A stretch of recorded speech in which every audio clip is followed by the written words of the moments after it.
ভাই একটু আমি আগে পানিটা খায় নই, মানে মাথাটা আগে একটু ঠান্ডা করে নই, তারপরে আমরা একটু দুইটা চারটা কথা কম আমি, হ্যাঁ। আপনারা একটু মনোযোগ দিয়ে শুনবেন, বুঝছেন? আগেই কিন্তু মাথা গরম করা যাবে না কিন্তু।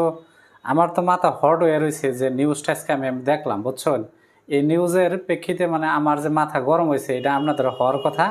এর স্বাভাবিক, আপনারা একটু ধৈর্য ধরুন, আমি একটু পানি খেয়ে নই, তারপরে কথাটা কইতাছি, বুঝছেন? এখন কথা হইতেছে যে যে বাংলাদেশে একটা গ্রুপ অফ ইন্ডাস্ট্রি আছে, বুঝছেন?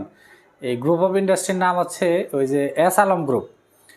এস আলম গ্রুপের যে বর্তমানে যে দুর্নীতিটা প্রকাশ পাইছে, বুঝছেন? এই দুর্নীতিটা মানে এই দুর্নীতির কথা শুনলে আপনার আমার সবারই মাথা গরম হবে, বুঝছেন? পানি তো এখন মাথায় ডালার মানে ডালা দরকার, বুঝছেন?